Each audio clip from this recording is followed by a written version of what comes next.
bienvenidos. Estamos celebrando el primer aniversario del podcast y para celebrarlo tenemos una entrevista que a muchos diseñadores nos inspira y que seguramente muchos se emocionan bastante de platicar con una figura como Stefan Sagmeister. Stefan, welcome to the Land Podcast. Thank you. Thank you, Cesar. I'm glad to be here. We already know your amazing work, your design, your books, but today we want to know your inspiration and how you see the world of design. Mm-hmm. We won't talk about your biography. We all know it. Let's talk about you as a person and what inspires you. Okay. When you take a sabbatical year, you look for new ideas and build projects. But how do you reach that point? Well, right now I'm on sabbatical, so it's a good theme or a good subject to talk about. I arrived in Guadalajara in January. The original idea was to spend 4 months in Madrid, 4 months here, and then 4 months in Buenos Aires. But then we liked it so much in Guadalajara that we quit Buenos Aires and stayed for 8 months here. I'm now at the very end of the sabbatical. It will end on October 1st. And I enjoyed the time here in Guadalajara incredibly because it's a very, very good place to actually do a sabbatical. And the reason that I say so is because obviously it's a big city, but within that city, I think most of the craft people are still within the city. You know, let's say I normally live in New York, in Manhattan, where all craft and all manufacturing has left decades ago. So while I might find various crafts also somewhere in New York State, it will not, or will be very difficult to find it within the city. And so here, there is possibilities to try out new directions, things I have not tried before. Like in my case, I'm working on an installation with, I think it's called muñecas, like glass marbles, or canecas? I'm not quite sure. Like glass marbles, yeah. That there is still a factory here in Zona Industrial. And, but I'm also working with a friend on bronze sculptures. I've never done anything like this before. I mean, ultimately, you know, I was trained as a designer and worked as a designer all my life. So we've been casting sculptures. And I think the possibility that because there's a lot of people here who do interesting work, and because there's not that many foreigners here, you still feel a little bit special. And if you tell somebody, oh, I'm actually staying here for many months, they say, oh, come over to the studio, like we'll have a drink, like I'll show you what we're working on. So I think this atmosphere is super fruitful for a sabbatical. And I found many possibilities for inspiration or for newish directions here. I'm still working overall on a direction that I've implemented earlier, meaning the idea that you can, as a designer, of course, work on subjects that have nothing to do with the commercial world. I don't have anything against the commercial world, and we did, you know, anything from album covers to branding in the past. But I found that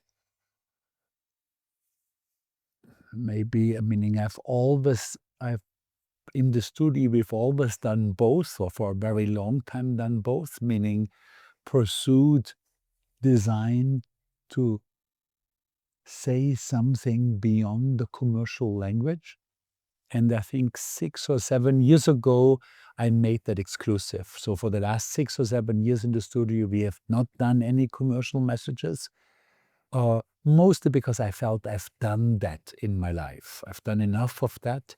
And now want to use the language of design for things that are close to my heart, which at the moment really is a message about the importance of long-term thinking, because I have discovered, or I'm very aware of the fact that almost all news that we consume, be it traditional newspapers or traditional news programs on the TV, but also almost all social media news are about the short term. And in the short term, only negative news work really well.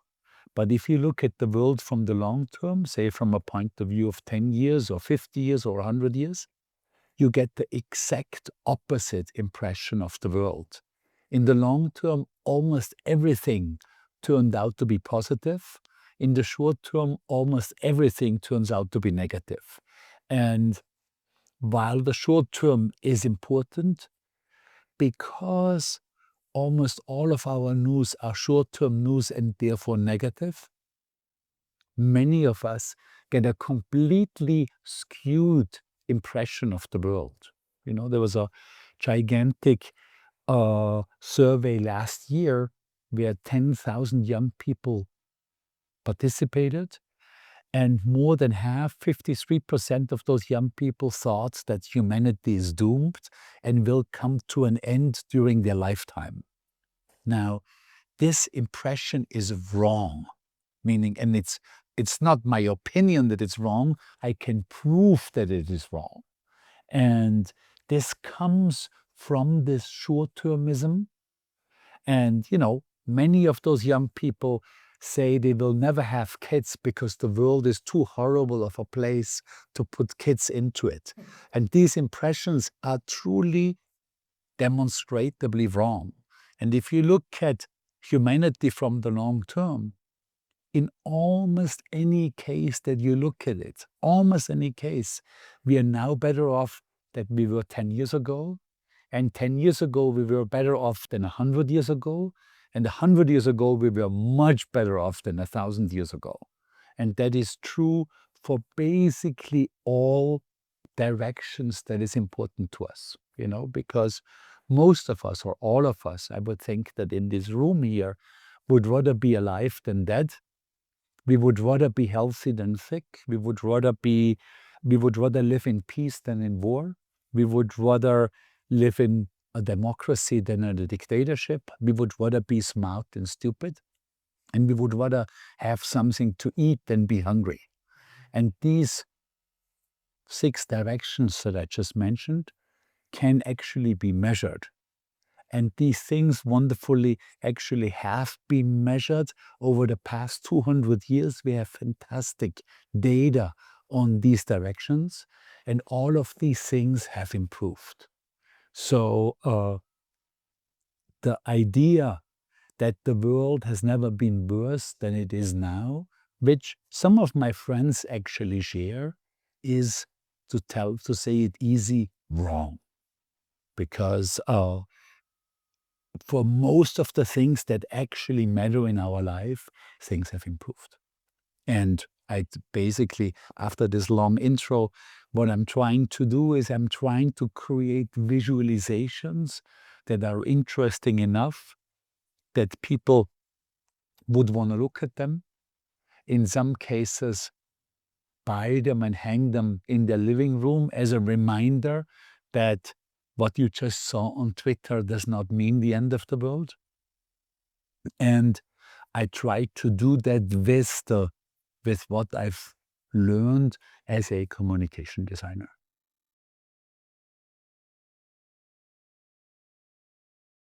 So yes, there are certain rules in the sabbatical. One is that I never repeat the location. So the first one was in New York, the second one was in Indonesia, the third one was in 3 different locations, actually Mexico City, Tokyo, and it was recommended to me, in the last sabbatical, my favorite part was Mexico City. And I didn't, of course, because it's a rule, want to go back to Mexico City. So I asked some friends in Mexico City what they would recommend. And they all said Guadalajara because it's a fantastic place to actually do work. Maybe not such a good place to see work, but very much want to create it. And I then, during MAK, met Jose Noe Zurro from Cerámica Zurro, and he invited us, me and my partner Carolina, to come for a couple of days, and we checked it out and thought, yeah, I think that's a fantastic place to spend part of the sabbatical. And Speak in plataforma, no? I did do a couple of talks in Plataforma and also in Fora, in the architectural place. Yeah, yeah.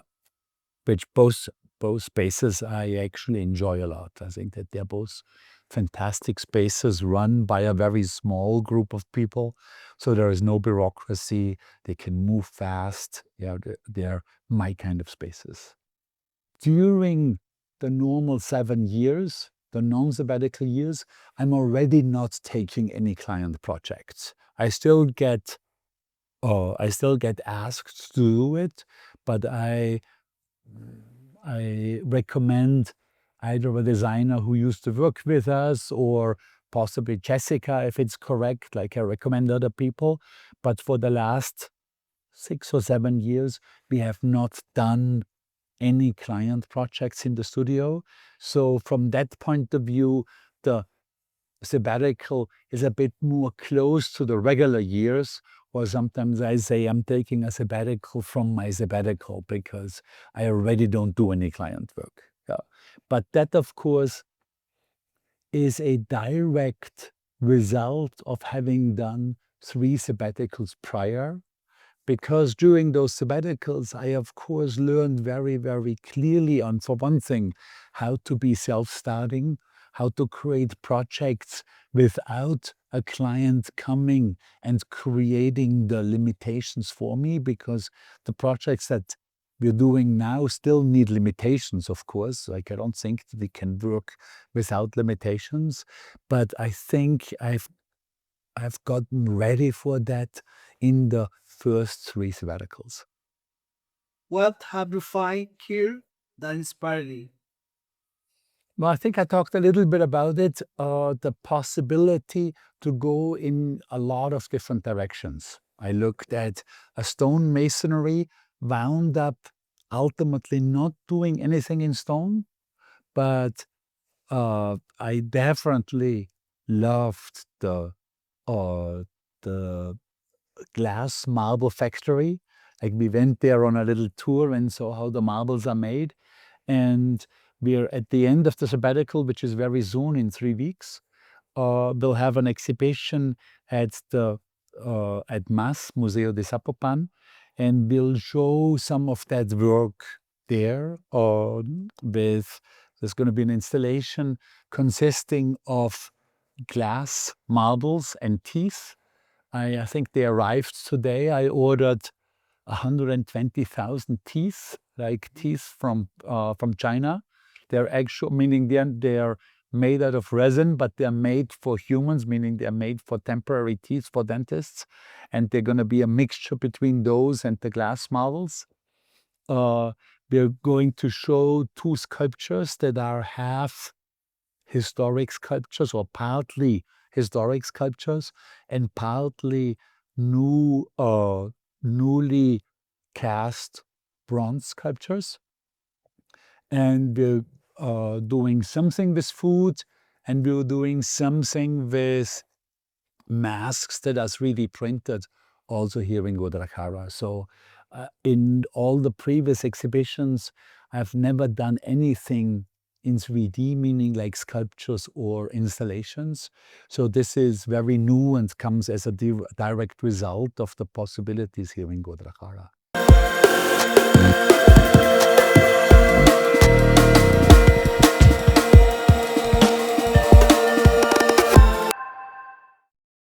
Todo la inspiración o todo el trabajo que has desarrollado en este año sabático, ¿lo vas a presentar en el MAS?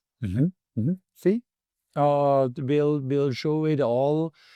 Well, it's at MAS, we'll show 13 paintings that I designed here, but They were created in my studio in New York, and I think they arrived today in Mexico City. Hopefully they will, but the difficult part is getting through the customs. So from Mexico City to here, it's no problem. Sí.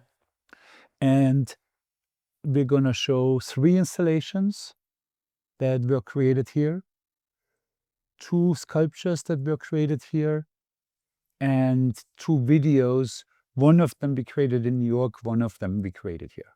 So it's very much a summing up of the sabbatical kind of show. And the exhibition will be going on until March of 2026. So there's going to be plenty of time to actually see it. Okay. En otros sabáticos has explorado el tema de las emociones, la felicidad.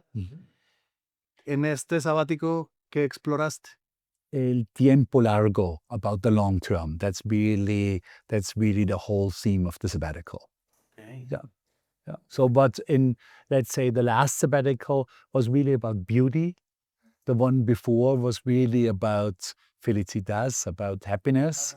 And then the one before was purely experimental, where the first one, I really didn't really start anything, but ultimately that whole series of things I've learned in my life so far ultimately came out of thinking of the first sabbatical. Okay. ¿Y qué has aprendido de largo tiempo en este sabático? Siempre terminas como con una reflexión. Ya está por terminar el sabático. Imagino que ya estás como cerrando lo aprendido.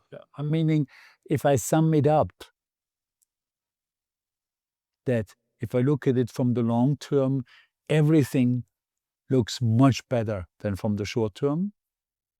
That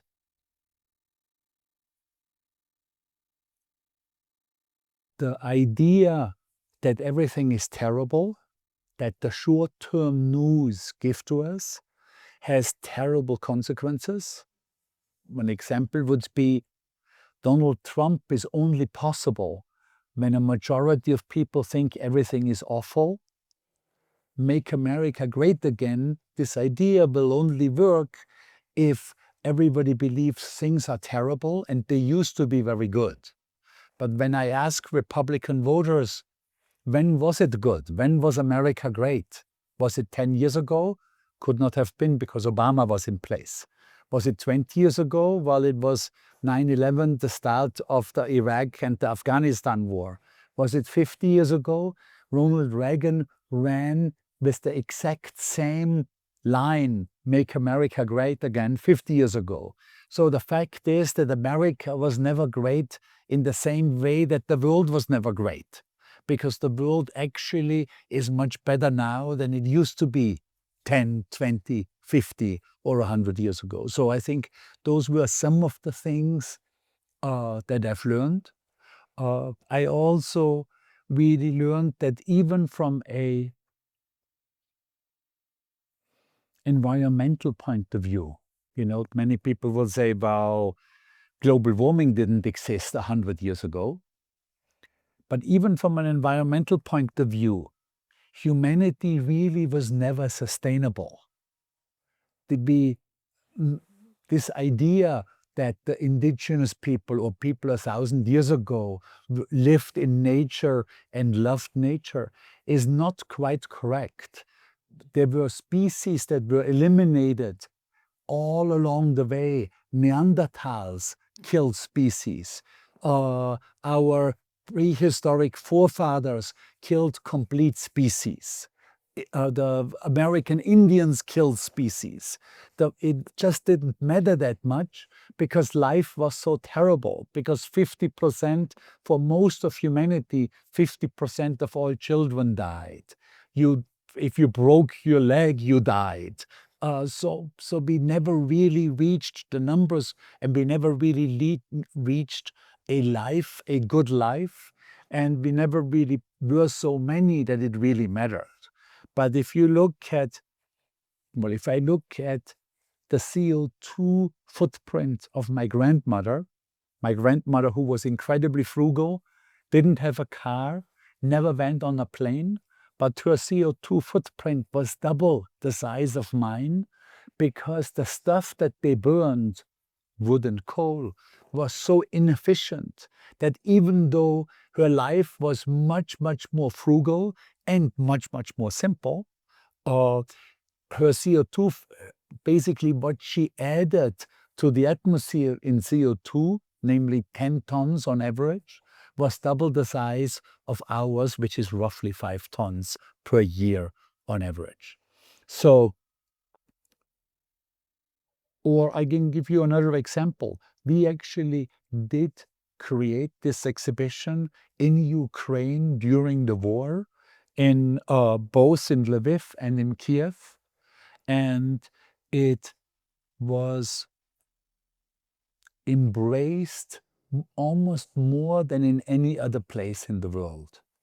And initially, I thought, you can't bring this theme to Ukraine because people who have bombs falling on their head wouldn't care about statistics that say now there are fewer people dying in wars than 50 years ago or 100 years ago, which of course is the case, but I was reluctant to bring that.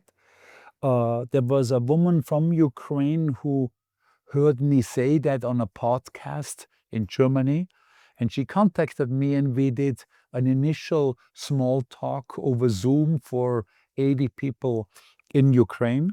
And that talk that I only did under with the caveat that we would have a full hour of discussion afterwards was embraced so positively. There was somebody in the audience who said, let's bring the book to Ukraine, let's get it translated in Ukrainian. Somebody else said, let's bring the exhibition. I thought that this will never happen, but both of them happened. The book sold out immediately, is now in its third reprinting in Ukraine. Book called Now is Better, meaning this subject. And I found that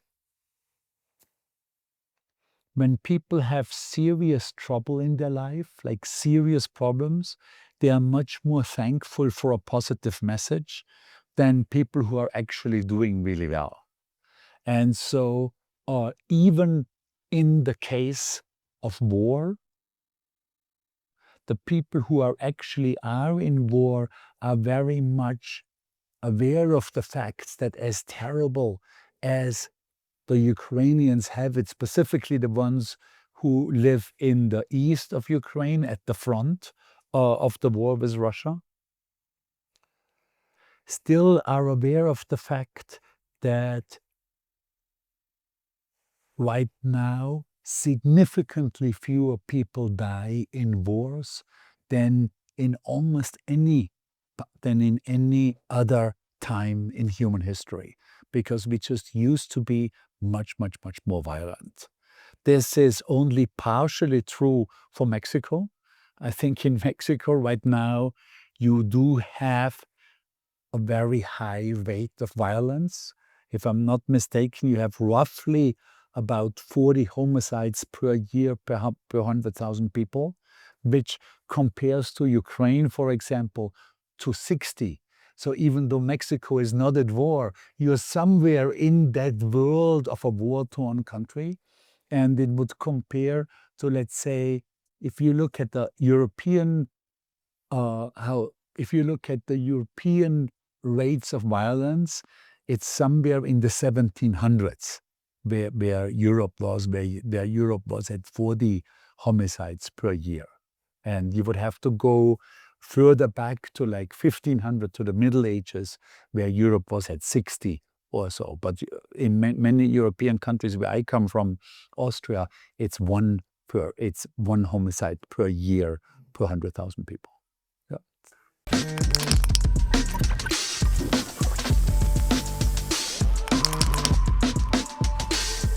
Qué bueno que tú ves la vida que no es tan terrible, porque si no, no hubieras venido a Guadalajara, porque fuera de Guadalajara se escucha que hay mucha violencia, ¿no?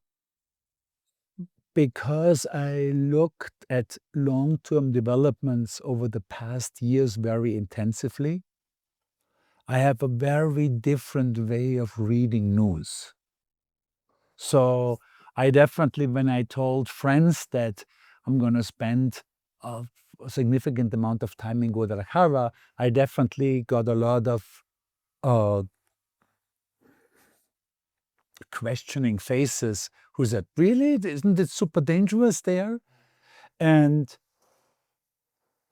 I, of course, got that even more when we did exhibitions and I traveled to Ukraine. But I've learned very, very much that what I see daily on the news and what I experience when I'm at a place are two completely different things. Now, I'm sure that there are spaces in the world where I wouldn't want to do a sabbatical. But having lived in the late 80s, early 90s in New York City, but New York City was a pretty dangerous place. I think I have a pretty good gut feeling of when I should watch out and when not. And I can tell you, I arrived in Guadalajara in the beginning of January, and I did not have a single feeling of, oh, I'm in trouble. Not once. Not once. What have you found here that inspire you? Maybe you know designers or work from people. Well, because the work that I'm doing right now is not commercial, I actually hang out more with people who do non-commercial work. So I've met up with a good number of architects and a good number of artists. So Luis Aldrete became a friend, Jose de Villa, Gonzalo Lebrija, uh, uh, uh, Eduardo Sarabia, Renata Pedersen, like all people whose work I admire. A number of them, definitely Gonzalo's and Jose's work I knew before and admired it before, and it was fantastic, of course, to meet them and to see their studios, see how they work, have dinner and talk about what they're concerned about, what they're thinking about. And of course, in some cases, especially with Jose Davila, meaning he has an exhibition going on right now at MAS that I enjoy a lot. And obviously, I could also see more work than usual. Yeah. Ok. Entonces, el vincularte con estos arquitectos y artistas visuales te ha gustado a ti más porque enriqueces como tu perspectiva del diseño, porque si te juntaras solamente con diseñadores, pues sería como lo mismo y no encontrarías como aprendizaje. Yeah, 100%. Yes. But I think that was always the case. Like, I find influences from your own field terrible because if you're influenced by another designer, chances that you basically copy that person's work are very high. So I think it's much more interesting to be influenced by other things. So I would say, as a rule, even when we did commercial work, during the time of creation, we never, ever, ever looked at other designers' work. So I think the worst thing that you could possibly do is to look at Pinterest or It's Nice That or whatever it is. Meaning, we've looked at that, of course, out when we're not in the part of creation because it's interesting to see what other people are doing. And I keep looking at that stuff, but not while I'm actually working. I don't want to be influenced by other designers. If I have another design in my head, it's probably best to go for a walk and get rid of it, because I definitely wouldn't want to start with somebody else's work in mind. That's boring. And I also think that if you copy somebody else's work, apart from the ethical questions, and let's say, and apart from the possibility that now there's a good chance that you're going to be found out, even if nobody ever finds out that you copied it, you yourself will always know. And when it comes to executing this stolen idea, you will never have the same kind of pride in executing it as good as you can, because it isn't your idea to start out with, it isn't your baby, which means that you will always remain the babysitter and never become the mother or the father of that idea. And so chances that you will execute it worse than the person who did it as their original idea is very, very high. And I think that that's a real problem within the commercial world. It probably is also a problem within the non-commercial world. I mean, it's definitely artists steal from each other too, no doubt about it. Yeah.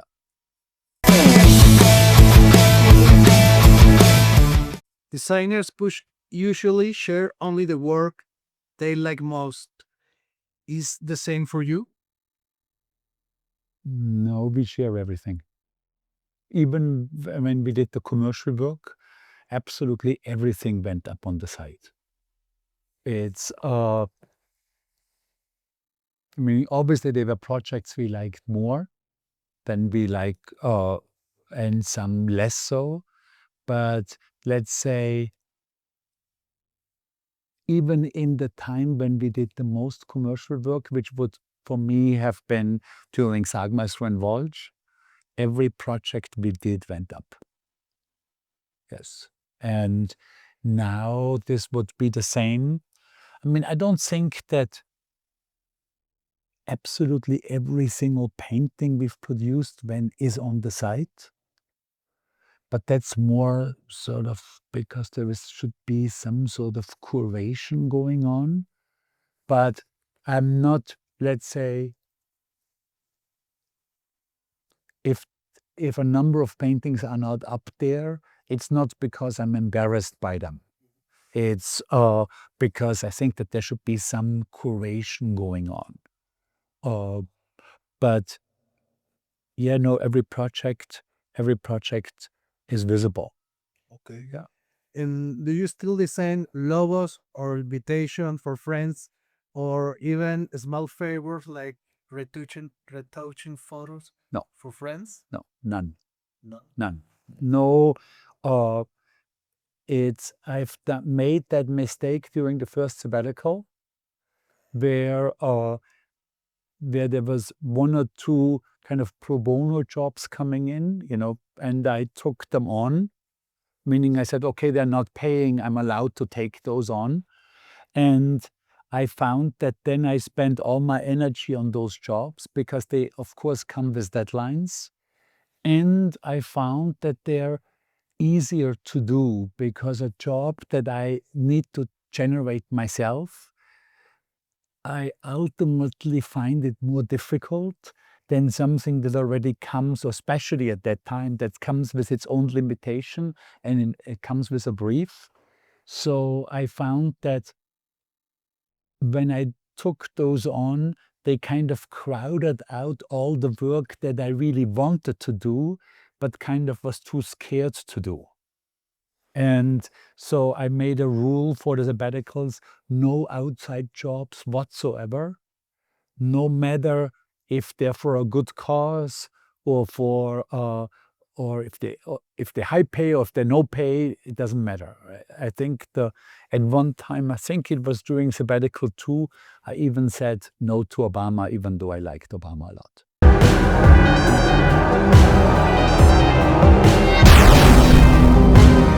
How do you get bold or provocative ideas approved? Well, right now I couldn't give a shit because I have nobody to approve them. Meaning ultimately, well, it's not quite correct because basically the way we make this project sustainable is we show it in galleries and museums. Museums normally don't pay, galleries do, meaning, or galleries don't pay either, but we sell things and then and then there's money coming in. But of course there is instances where museums or galleries don't approve something, but it's much rarer than in the commercial world. If something doesn't get approved, it's mostly because of budget. Other than last year, we had 2 exhibitions in China, and there was crazy censorship in China, and I was very much on the verge to cancel those exhibitions. I ultimately talked to a friend of a big museum in New York, and she was of the opinion that I should do them anyway. And I did do them anyway, and now looking back, it was a mistake. Like, it would have been better to cancel the exhibitions. Also because it's just very difficult to do anything good in China right now because the censorship is crazy. If I would have that choice again, I would say no. And of course, the situation was different during the time when we still did commercial work, because then, of course, you have a client that needs to sign off on this. And there I would say we got it approved by creating things that would help solve the problem of the client. So sometimes when I spoke in schools, I got the impression from the questions that the students ask that we do whatever we want, that they thought that we're doing whatever we want in the commercial world, and somehow, because the studio is well known, we get it approved. And this could not be further from the truth. When we did commercial work, we very carefully figured out with the client why they are coming to us and what they want the results to be. And then we checked, can we achieve those results? Is it possible for us with the tools of design to actually achieve that result? Be it, I don't know, 10% more sales of this or that, or this being seen differently, can we achieve that? And if we think that we can achieve it, and if we think that this is something that is worthwhile to achieve, meaning that product has a right to be in the world or that service, and we like that service and we think that that is a good service or a good product, and we want to help get some attention or get that product sold on a higher level, then we took on the job. And if we ourselves honestly believe in the quality of that product, it makes things so much easier because we don't have to lie. We can honestly praise an advantage of that product. It's exciting to tell our friends about it because if we like it, our friends will like it too. The message that we will say will be so much more strong and honest because we believe in it. And if there was a reason for it to be provocative, to achieve whatever we wanted to achieve, then that provocation was quite easy to get through the client. But there was always a reason for it. It wasn't just because, like, some students thought that we are doing things because we think it's cool. And it couldn't be further from the truth. Like, for one thing, I think cool is overrated anyway. but on top of it, you're not going to get something different through past a client if that different isn't in the service of the goal of that project. I mean, I think ultimately I would see design as a language that I've learned properly how to learn. I'm a much better designer than, let's say, than speak Spanish.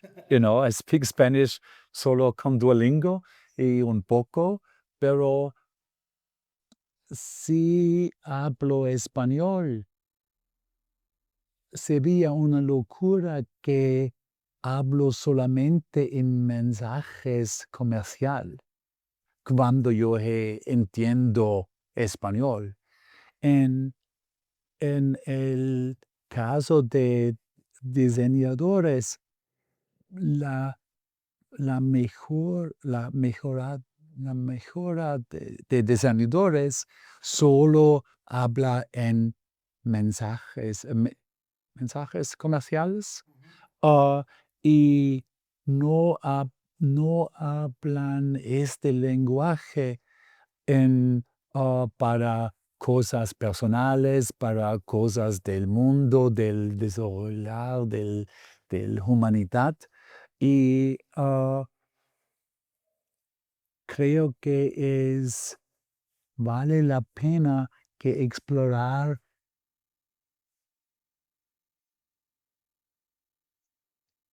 cosas diferentes con el lengua de diseñadores. And so that's really what I want to do. See what else you can talk about with the language of design, because it's a super powerful language with that this combination of word and image is very particular. It's different from an all word language, and it's different from an all image language. This combination is very, very strong. And I've seen that I can talk about certain subjects, be it in a movie like the Happy Film, or be it in an exhibition about beauty. I can talk about that subject with the language of design in a more sophisticated and I feel more touching way. And I'm sure I'm going to be a designer until I die. And I'm sure I'm going to explore still this subject of the long term more deeply, and then possibly change into another subject that might feel important at that time of my life. But I think it's a very worthwhile strategy to use what I know in design for things that I find important. I found that I get the biggest pushback against this message from people who do the best. Like people who have actual problems have very little problem with this message. And I think it's very possible, or it's very possible to do that. And I think for the difficulty is to put that kind of language on some sustainable feet, on a sustainable background that's also financially sustainable. And in my experience, that's easiest achieved by starting a practice of personal work besides the commercial work.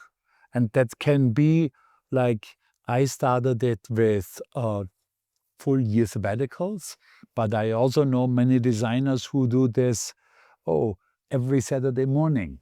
Or I know one designer in Chicago who says, I'm doing commercial work from 9 until 3, and everything after 3, no matter what deadline, no matter if the meeting is the next day, after 3, the time is mine, and I'm exploring things that I think is important. And that's also a gigantic influence on the commercial work, and has been for us incredibly. And it has been like the personal work we pursued had a huge influence on the commercial things we did, which also ultimately even had a financial advantage, because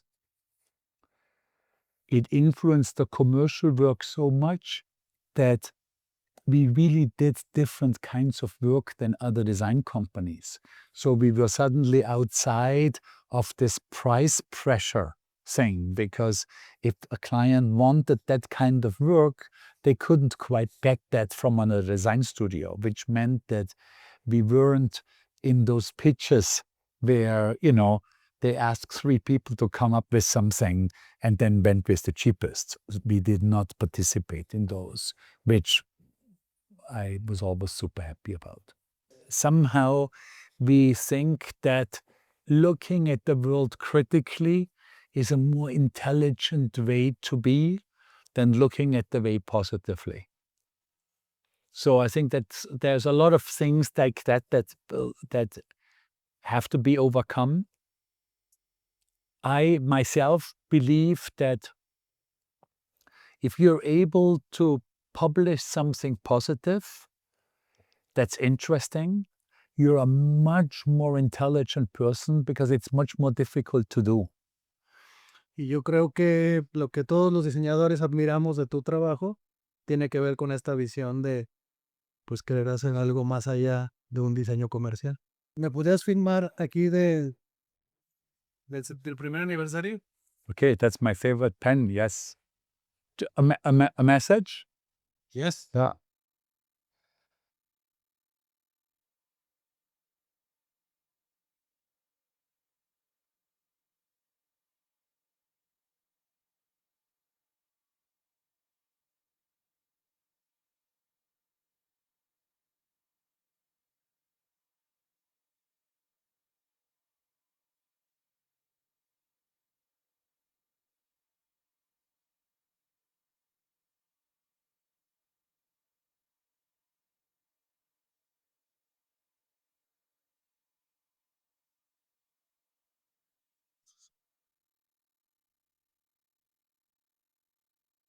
Perfect.